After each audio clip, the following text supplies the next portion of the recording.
Hello and welcome to episode 11 of our Orlghelovar campaign. In the last episode, we spent most of our time focusing on exploring the Forgotten Temple of Orlghelovar, and we kind of got dunked on by a ghost. It ended up wiping our main party, and we lost 10,000 men because of it. So now we are waiting to core this on up, and then we're going to give it another go. We do have another wonder around here somewhere. I don't remember exactly where. It's one of these caves. Here we are. Of Rizvam Brethar. I have no idea what this is either, but we will explore this one after we explore this one. We also started to tick up the Hoardcurse. Now, it's not going up by much right now because I keep spending my money, and we're going to try and set this off as much as possible. Though it is kind of nice to know that we're not going to have a greedy ruler if we do go through it with the Grand Mayor, but, you know, I'd rather just hold it off for now and save up a little bit of money. Now, there are a couple things that we need to do before we go through the Hoardcurse, some preparations that need to be done in order to ensure we don't take on too much debt. But for now, I think we will be A-okay. So let's go ahead and unpause, because again, we are waiting for this core to be done. And since we're going to go into the Hoardcurse anyways, I am just going to state all of this up. It is going to put us over our governing capacity quite a bit. I'm not too worried about it, to be honest with you, though. I'm pretty sure that we will be totally fine. I believe the next admin tech gives us some governing capacity, if I recall correctly. Let me look here. Yeah, so we just have to save up for that and get it. Avdel let him hold specialization. Okay, so we can make this into a foundry or in a military. Now, we already have a lot of foundry. And you have iron, actually. So we can get goods produced, or we can get local recruitment time in yearly army professionalism. I think we're going to go for the yearly army professionalism. Ooh, but the yearly army tradition, also very good. Also very, very good. I'm going to go for the professionalism now. I think that is a good plan. Very good plan indeed. No, yep, just waiting on that. As for the progress of dwarfifying all of our land and getting rid of the goblins, we are getting there. We're like almost all the way there, in fact, which is good to see. What tech can we take? Diplotech. I do need to develop for institution. That is something we need to keep in mind. Yeah, 'cause it's not going to spread to us for quite some time. So we need to find a hold or a province that is cheap to develop. Unfortunately, I'm not seeing one at the moment. The cheapest would be Shastun Deer, but I'm assuming that this will scale up pretty fast into being very expensive. What we can do is expand infrastructure here and then get to building a mage tower to maybe make it a little bit cheaper, because we are going to need to develop it one way or another. Now, we are out of sailors. We don't actually have enough sailors for all these missions, so we're going to bring our boats back, not our men. Just our boats back into port for a good long while here, and just let them chill and regain some sailors. You can go ahead and drill. I need to send 10,000 men up here. Send this one to join our colonies, because we are still colonizing. Though our colonist is actually back in our possession. So let's go ahead and send him down here to Bradforge. All right, there we go. So that should allow us to redo this. Right, expedition menu, there we go. So we can once again try an Asmat Quarry to do this. Let's go ahead and organize the expedition. Start preparations. We'll set the party's supplies to max with mill points, because we're a little short on admin at the moment. There we go. We will send 10,000 men. Or our guys aren't there yet. That would probably cause some issues. Yeah. We'll let them move there. Then we'll tell them what they're going to do. Go for some fort defense. Could be pretty useful. All right, go ahead and send 10,000 men. And raise morale up a decent amount. I don't know how much our morale and our organization really led to success or failure in the final confrontation with the ghost. I don't know if we just got unlucky, or if I needed to choose all the correct paths, or what exactly went on there. But we're going to be a little bit extra careful this time. Foreign plots. We can't actually afford to lose the Republican tradition, so we will. And I will gain that money. Now we need to spend the money, because having the money makes our Hoardcurse tick up, and it ticks up fast. It ticks up very, very fast. So let's go ahead and build a bunch of government buildings, I think is the play. And then now I think we do. We just save up money and we go through the Hoardcurse, unfortunately. Sometimes you just can't avoid it. Well, actually, there is no way to avoid it that I know of. You just got to go through it. Organize our discipline. Yep, there we go. Get up to 146. Hopefully this does it. Let's go ahead and start it off. I'd like to have this completed by the time that we have to deal with the Hoardcurse. All right, cottage industry. We'll do that. Arduous ascent. So, again, we got all the way to the bottom of the Forgotten Temple, and now we're following a ghostly figure up. So we're going to go ahead and climb up after him. Luckily for us, the wall had an easily accessible route upwards and sloping stairway that leads along the cliff. Assisted by some climbing rope and using a python here and there, following the closest almost on its heels, only the continuous laughter and mocking screams of ascension from the ghost is working on our nerves. Okay, that's a better start. We're not like falling behind immediately, so that is good. Cutting it close, decision suddenly manifests itself in front of us. Ghost flies along a manifold edge that rises and falls along the wall. Same time, there's another way along the wall. Looks to be much more direct, a shortcut. I think we take the shortcut. And there we go. We're gaining on him. Okay. Under attack. The gold must flow. This is another event from the Hoardcurse. That means we're halfway there. Right? 25% of the way there. Our expansions are settling, our nation is thriving, and many dwarves are leaving the hold with fine metalwork and strong ales, and returning with even greater treasure.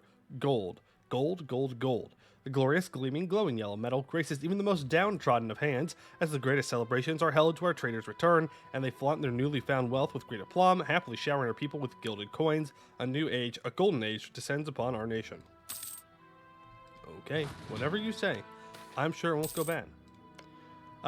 We follow the ghost that's non-corporeal here as we come on a deep cliff. The ghost simply floats across the depths, but we will have to make use of the ancient-looking ropes bridge spanning the two sides. With swift but careful steps, we quickly made it across the rope bridge. While certainly not as fast as the ghost, it was fast enough to keep it in sight. Hey, we're doing much better this time. This time it's going much better. Much better. All right, we got gems down here. At Road's Fork. With the cliff wall behind us and guessed well before us, we come to a crossroad. The ghost itself is nowhere to be seen in the moment. Instead, here is only the trail of ectoplasm, which runs exactly between two paths, one leading up onto the cliff, while the other leads along the side of the wall. Last time, we climbed up, so this time, we're going to go along the cliff. I'm going to hope that that is better. Stairway in stone. To our great surprise, in front of us is a stairway that leads just up and ahead. An easy situation for our tired explorers. The stairs promise ease of use and quick pursuit, a welcome exception to the arduous hunt so far. The rock itself is sturdy. The wall serves as a safe railing against which to hold, and the slopes are just good enough to promise safe steps. How convenient. As we had wished, the stairs have not forsaken us. After a calm yet urgent walk, we can see the top of the chasm coming up ahead of us. After months in the deep, the promise of return to ground level has the expedition excited, a grand prospect of victory. With the cliff crested and conquered, we can see the ghost just ahead of us, pestering others for a change. But it means that our business is close to ending. The enemy is in plain sight. Get him. Yes, yes, get him. Ascend, ascend, ascend with me. At last we reach the summit, the highest point in the wall. To our chagrin, the ghost has reached it just before us. Now circling around, gods beware, another blasted statue of itself. His laughter and screaming exclamations of ascension have bothered our soldiers for long enough now. They ready all weapons they have at their disposal and ready themselves for combat. You are going down. Ascension usurped. Spells, swords, shields, and awards are readied against the ghost as it dives down and conjures spikes of silvery white energy that he launches in circular patterns around it. These spikes pierce body and plate. They skewer us in many ways, but the ghost, Gorub, is not invincible. Slowly, his form fades away and his voice grows weaker. In an act of desperation, it launches more and more spikes, but eventually, it runs out. With a last desperate ascend, it vanishes into thin air and leaves the package of gold behind. That is a lot of gold. Okay, well, I mean, 225 is not really that much gold, but okay. Military laborers? Sure.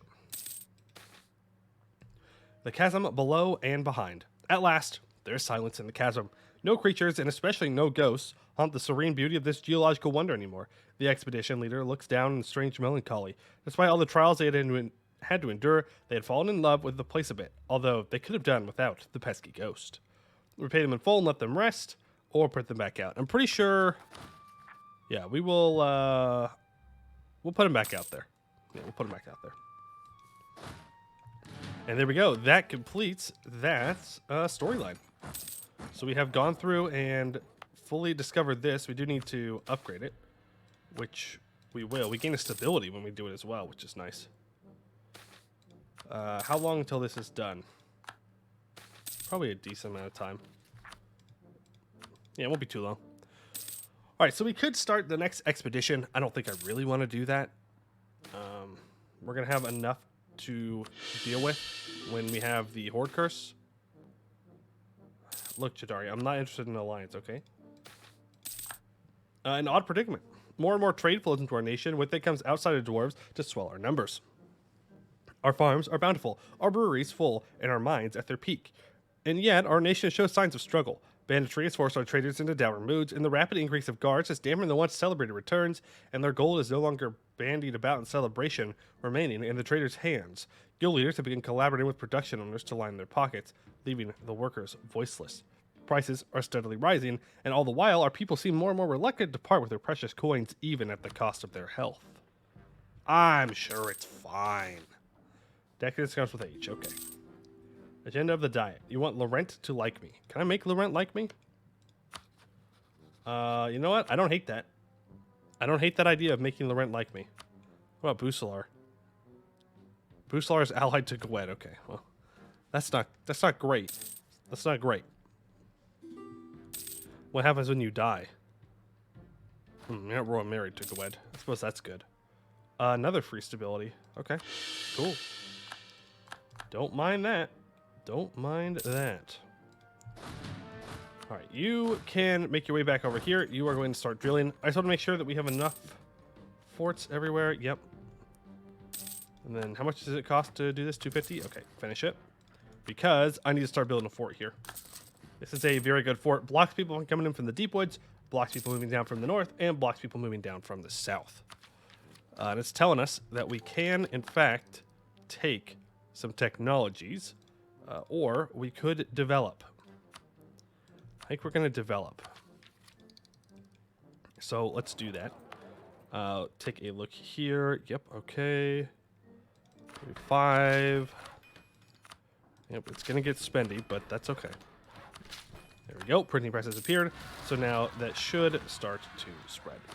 I hope. I hope it spreads fast, too. All right, new rivals can be chosen. I will, of course, rival the orcs in the north.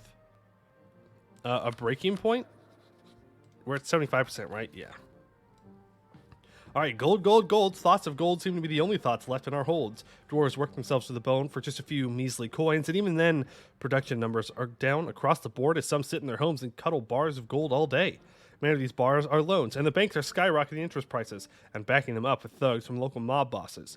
Food and goods are becoming scarce as all are loaded onto the trade carts. Our people are starving and desperate as the mountains of our most precious metal fill vaults across the nation.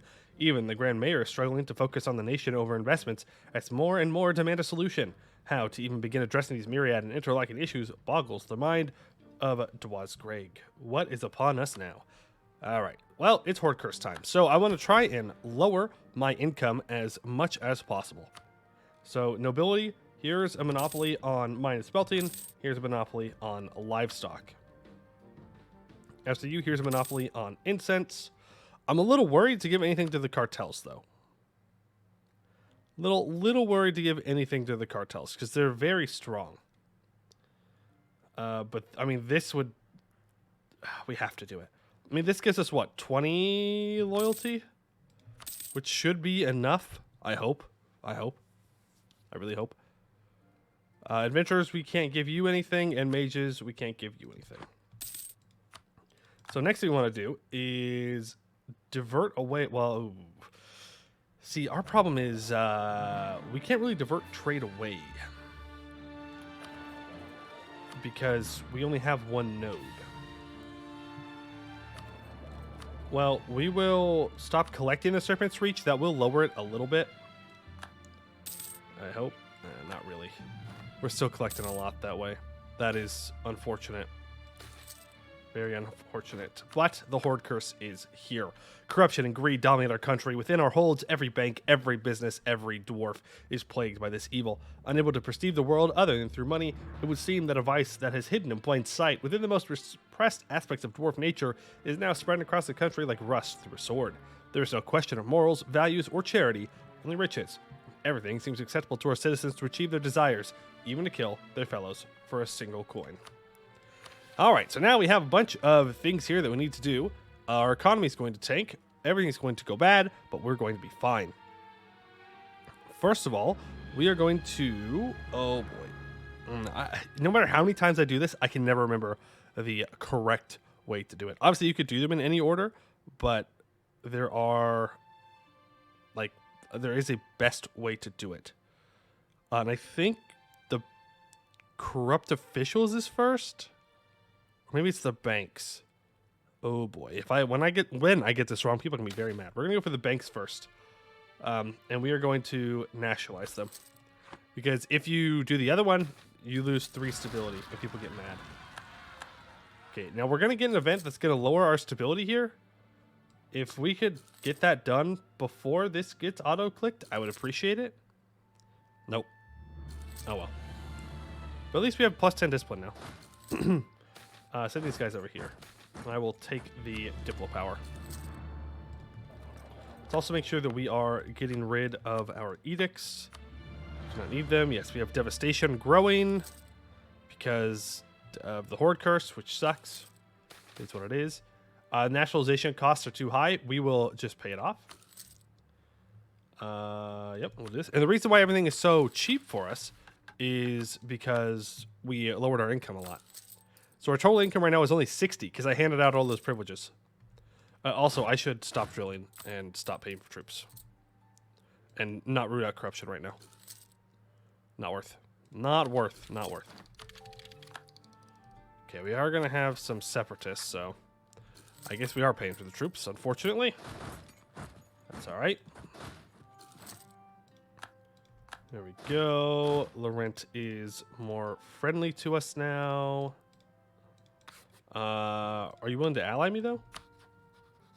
No. Not even close. Not even close in the slightest. Oh, he might ally me.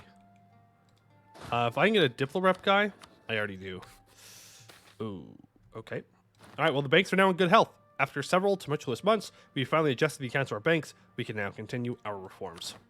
So now we have access to another decision where we lose a bunch of money, we lose admin power, but we lose 10 inflation, and we get plus 3 yearly inflation reduction, minus 8 interest per annum, and minus 50% reduced inflation cost.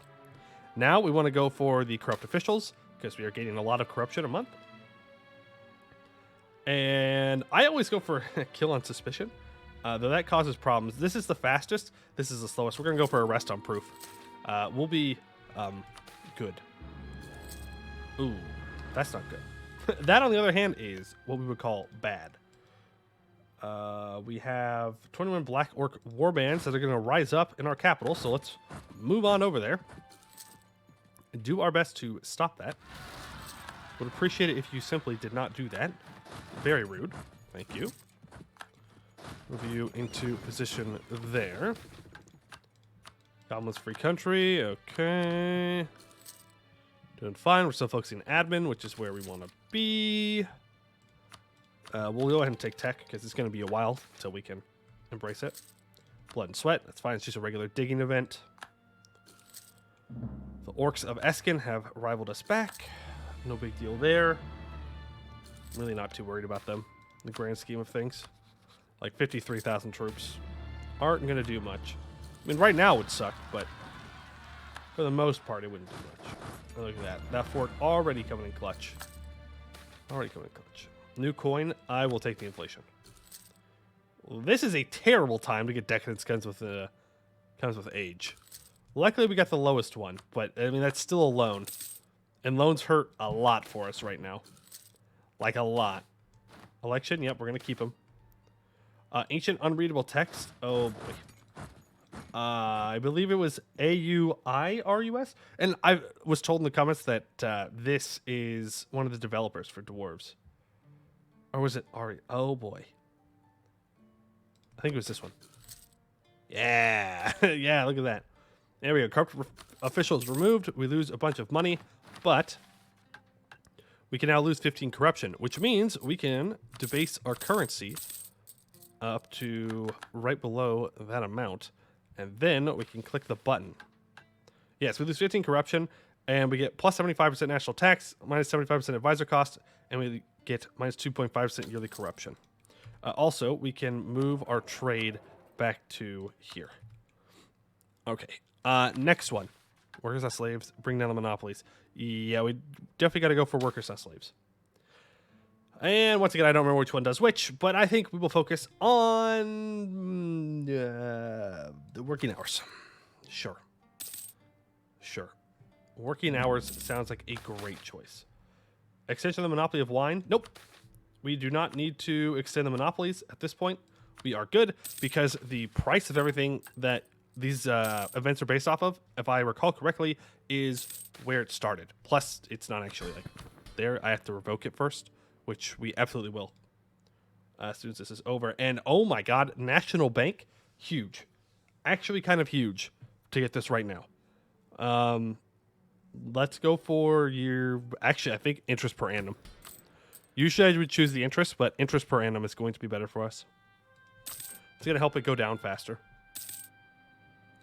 And we won't pay off our loans right now. There's really no reason to. Really no reason to. Because we will take more loans. I will take more admin points. And I believe during the Hoardcurse you have negative settlers. I think. Oh. Okay. Our hold is to the next level of being dug out. Go ahead and encourage development again. And develop it a little bit more. Go ahead and extend that out. There we go. Oh, and with that, we could embrace the institution. We will not, but we could. And we can deepen the capital again. We will do that after we're done with the Hoardcurse. Hoardcurse literally comes before all else. You can't do anything else. You have to be totally focused on it, or it will ruin you. It'll ruin you. It'll hurt a lot. It'll hurt a lot. I can't choose a new government reform, though. That I'm allowed to do. Presidential system, supremacy of the diet. Calling the diet no longer increases. Influence elections during the states. And calling the diet increases Republican tradition by 2. Attorney General cannot seize crown land. I'm not interested in that. An assembly of the holds enables parliament and called diet. I think we're going to go for supremacy of the diet. Why not? Something different. No longer increases influence. Elections influence the estates. And calling the diet increases Republican tradition. We do lose max absolutism, but we gain 10% loyalty from all of our estates, which is pretty nice. Learnings of an elder. We'll go for the Diplo points this time because we have the least of. Adequate labor. With our hard work, we've managed to force a deal with the cartels. Now, hours spent working can no longer encroach on the lives and health of employees. So, till the end of the game, we get minus 1.5% unrest and minus 10% goods produced. Oops. Oopsies. That was not the right one. It is what it is, though. Too late now. I clicked the button. The button has been clicked. It cannot be unclicked. We will simply get less goods produced till the end of the game. That's fine. We will find ways to counteract that. We'll go for institution spread. Why not? Why not? And there we go. Abolishing slave contracts. Throughout our nation, dwarves are forced into contracts that make them slaves in all but name, working to pay off debts placed upon them by their employers. We shall eliminate many of the loopholes that allow this practice to remain legal and end slavery for good. Nice. That is a good thing. All right, ban indentured workers' contracts, lose a bunch of money and admin points, but we get minus 5 national unrest, minus 50% stab cost modifier, and harsh treatment cost. All right, next one is monopolies. We will start off with metal monopolies, and then we will move through food and the last one. I think it's like clothing, cloth, something like that. And we will come out of this with a little bit of debt, but honestly, it's not going to be that bad. Can you win this? Thank you. Thank you, thank you, thank you. Does Hoardcurse actually lower my my settlers? Where are you? You're over here. It does not, so I should keep settling. Try and make my way down towards Gorbarad. Tax Gridim Separatists. Okay, you're already on your way there. Beautiful. How are we looking here? Yep. Nope. This one's fine. It's the other disaster. The Serpent's Rot. That one is what lowers your settlers. All right, metallurgy is one of the central pillars for our dwarven economy, and having it run by a small cabal of stubborn dwarves threatens to destroy all our livelihoods. Naturally, these steel giants have access to a multitude of arms and refuse to fall without a fight. So they are going to rise up in the Monkande area? Really? That's it? Hey, I'm good with that. Just rising up in small provinces outside the mountains? Yeah, sure. Virko Skomdir is now level 2. And we will focus on the food monopolies now. Okay, we move over here. How are we doing on Crown Land? We're up to 26%. I don't really want to mess with selling titles until I have a chance to deal with this and revoke all these privileges. Or at least some of them. Go ahead and take that. Make sure we're not falling behind on Miltech. That would be bad. Do not want people thinking that we are somehow weak in this moment. Oh, wow. I didn't fire my advisors. I'm just built different. That's what it is. I'm just so not afraid of the Hoardcurse that I kept my advisors. That's the canon we're going with. Poiuymew, always present, always there. Seed banks. In order to reap massive profits, both figuratively and literally, a huge cartel has created itself, jealously guarding large amounts of seeds in order to place a stranglehold upon our farmers. Opening these so-called seed banks and ensuring that no entity can monopolize our agriculture is vital to the country. Yeah, that sounds like a bad idea.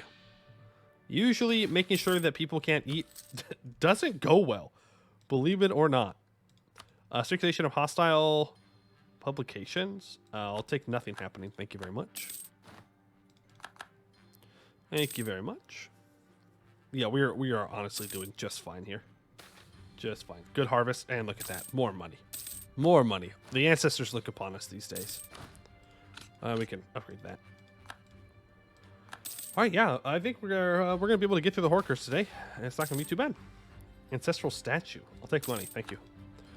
Textile industry. With a huge hold on our textile industry, a single dwarf can effectively dictate the fashion and style of our fellow citizens.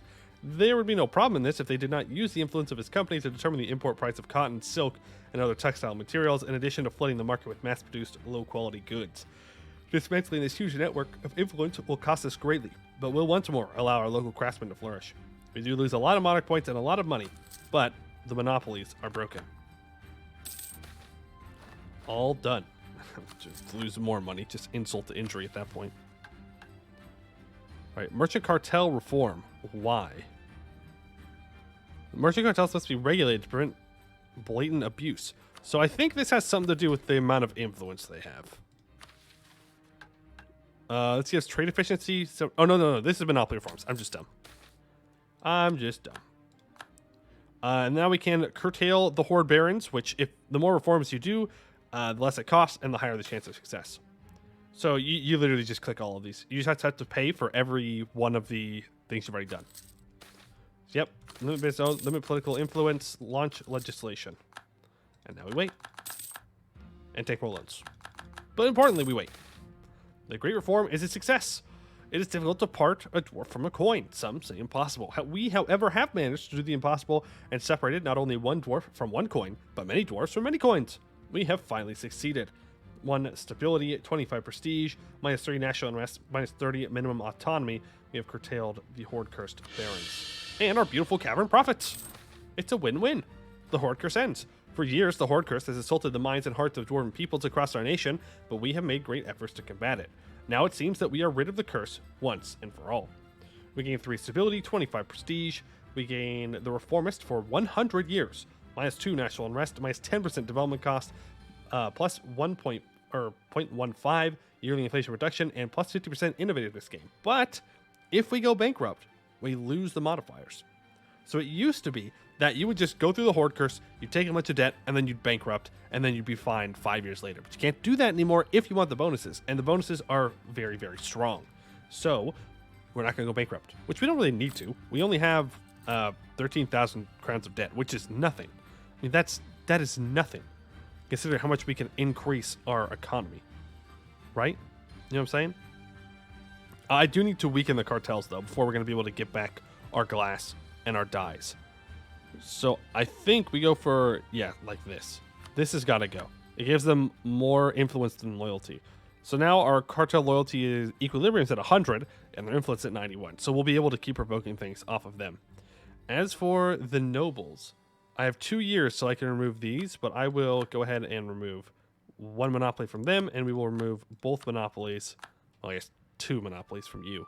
We have a couple years before we're able to do any more. I'm not actually going to seize land here because I want to keep their loyalty pretty high, so that way I can revoke these things. But this is going to help our economy bounce back. Look at that. And now we are going to prepare for 2 things. Number 1, we actually need to get back on top of our mission tree. We have fallen behind a little bit because I really wanted to focus on doing this, but I mean, that's fine. But I need to go and deal with Corvuria, and I need to do some development. There's lots of stuff that we need to do. I will make sure to look at that between episodes just to know kind of the direction that we are supposed to go in. But that is all the time that I have for today. I would like to thank you all for watching, and I hope to see you in the next one.